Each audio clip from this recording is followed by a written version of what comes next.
नमस्कार साथियों, हम लोग बात कर रहे हैं विशेष रूप से जो असिस्टेंट प्रोफेसर का परीक्षा जिन्होंने दी है और जो अपने इंटरव्यू कॉल आने की इंतज़ार कर रहे हैं उनके लिए कि इंटरव्यू में जो सवाल पूछे जाते हैं वो कौन से सवाल होते हैं। ये तो हमें नहीं पता कौन से सवाल पूछे जाएंगे, लेकिन जो सामान्यतः राजनीति विज्ञान में कहीं पर भी इंटरव्यू हो तो जो सवाल पूछे जाते हैं कुछ मूलभूत सवाल होते हैं विषय के, उनके बारे में हम चर्चा कर रहे थे। और हम अभी इस समय चर्चा कर रहे हैं पश्चिमी राजनीतिक विचारकों के बारे में। आज हम बात करेंगे अरस्तू के बारे में। तो अरस्तू के बारे में पहला सवाल क्या पूछा जाता है या पूछने की संभावना होती है, पूछा जाता तो पता नहीं, लेकिन संभावना होती है।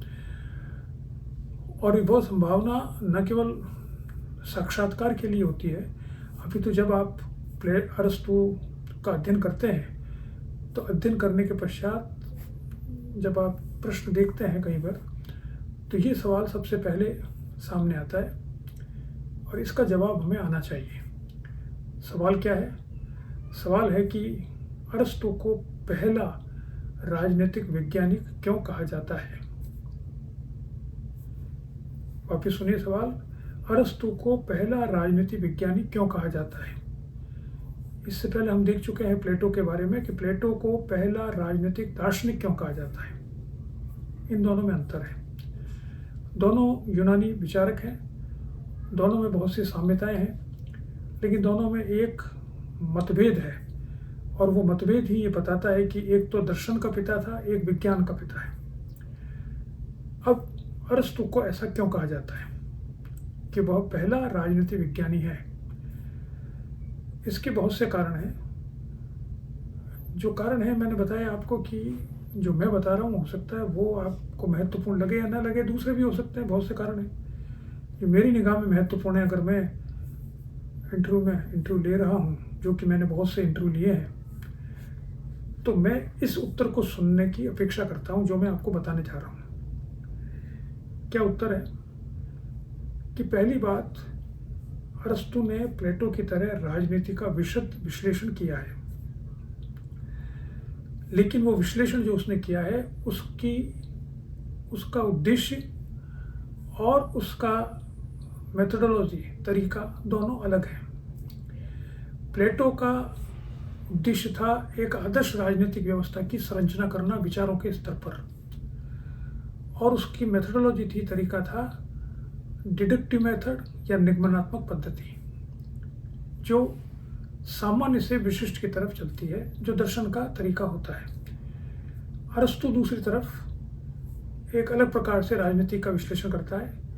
उसका राजनीति का उद्देश्य यथार्थ की राजनीति का विश्लेषण करना है, न कि आदर्श राज्य की स्थापना करना है। तो पहली बात, वह यथार्थ की राजनीति का अध्ययन करता है और उसी में से ढूंढता है कि यथार्थ में, व्यवहार में किस तरह की राजनीतिक व्यवस्था ज़्यादा सुदृढ़ हो सकती है, ज़्यादा समय तक चल सकती है और जन सामान्य के लिए उपयोगी हो सकती है। जो उसके सामने उपलब्ध राजनीतिक व्यवस्थाएं थी जिनका उसने अध्ययन किया था 158, उनमें से ही वह अध्ययन करके तुलनात्मक तरीके से और एक अपनी तरह से एक उत्तर देता है इस बात का कि यथार्थ में अगर हम राजनीतिक व्यवस्थाएं जैसी हैं, चल रही है, उसी में से अगर खोजना चाहें कि कौन सी सर्वश्रेष्ठ है, तो उसमें से इस प्रकार की होगी। तो एक तो उसका उद्देश्य वही है जो कि वैज्ञानिकों का होता है। जो प्रकृति का अध्ययन करते हैं वैज्ञानिक, उनका उद्देश्य प्रकृति अच्छी कैसे हो, सर्वश्रेष्ठ प्रकृति क्या होती है इसकी खोज नहीं होती, सर्वश्रेष्ठ यूनिवर्स क्या होता है इसकी खोज नहीं होती। उनकी खोज होती है कि यूनिवर्स जैसा है उसको हम कैसे समझें, प्रकृति जैसी है उसको हम कैसे समझें और उससे हम कितना लाभ ले सकते हैं अपने हित में। यह है विज्ञान। तो अरस्तू ने भी यही कहा, वे उसकी दृष्टि वैज्ञानिक दृष्टि थी कि राजनीति क्या है और उस राजनीति में साधारण आम आदमी कैसे उसका उपयोग करके अच्छी तरह से रह सकता है।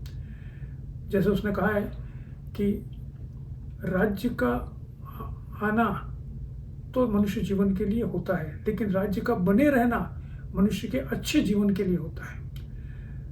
तो हर मनुष्य अपने जीवन को अच्छा बनाना चाहता है और उसके लिए राज्य एक आवश्यक शर्त है, और वो राज्य कैसा हो, जैसा कि यथार्थ में उसके सामने है। तो पहली बात जो उसको वैज्ञानिक बनाती है वो है कि वो वैज्ञानिक की तरह ही यथार्थ का विश्लेषण करता है, आदर्श की तरफ नहीं जाता है, जैसा कि प्लेटो कर रहा था।